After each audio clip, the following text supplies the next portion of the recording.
پہلی مثال دیتا ہوں جناب حاجرہ کی۔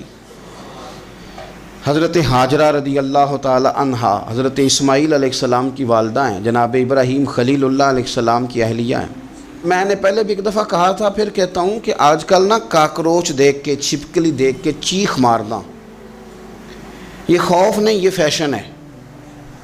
اسے پتہ چلتا ہے کہ یہ برگر فیملی ہے، اسے پتہ چلتا ہے یہ امیر لوگ ہیں۔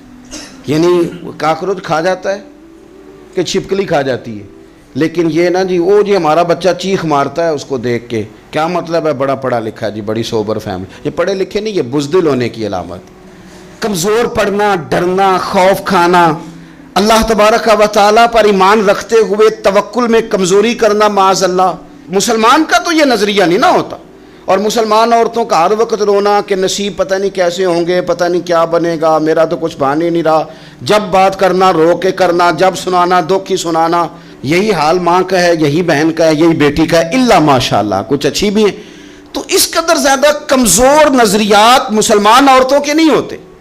اور پھر ساری زندگی اگر یاد کرنا ہے تو دکھ یاد کرنا ہے، سکھ نہیں یاد کرنا۔ زندگی کے اندر جہاں کسی جگہ آزمائش آئی اس کا ذکر روز کرنا ہے، اور جو آسانی آئی ان کو بھول جانا ہے۔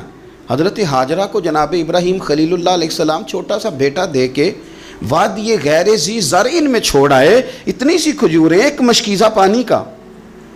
اس خاتون کو وہاں کھڑا کیا، دور دور تک آبادی کوئی نہیں، جنگل کا سما ہے، پرندے تک آ کے نہیں چہکتے، کوئی چیز نہیں دنیا کی، لیکن ایمان اس کو کہتے ہیں، طاقت اس کو کہتے ہیں، کلمہ پڑھنے کے بعد کھڑا رہنا اور اپنے توکل کو مضبوط رکھنا اس کو کہتے ہیں۔ حضرت ابراہیم واپس لوٹ رہے تھے تو جناب حاجرہ نے ایک سوال پوچھا، بس ایک۔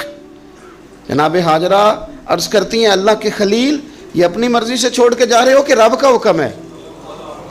میرے مالک کی میرے بارے میں یہی فیصلہ ہے، یہی رضا ہے، یا آپ اپنی مرضی سے چھوڑ کے جا رہے ہیں؟ تو جناب خلیل علیہ السلام فرمانے لگے، حاجرہ نہیں، یہ رب کا فیصلہ ہے، یہ اللہ کی رضا ہے۔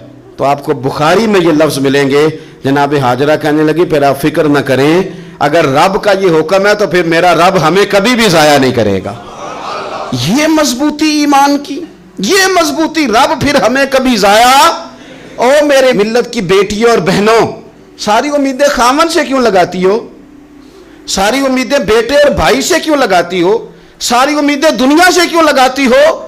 اس طرح کرو، اپنی ساری امیدیں اپنے رب کے ساتھ وابستہ کرو، رب کی رضا پہ، رب کے فیصلوں پہ راضی رہنا سیکھو۔ اگر تم یہاں ٹھہر گئی نا تو تمہارے پھر آنسو بہیں گے ضرور، پر اللہ کی بارگاہ میں، پھر تمہاری دعائیں کے لیے ہاتھ اٹھیں گے ضرور، پر اس کا کرم طلب کر، پھر کمزور باتیں نہیں کرو گے۔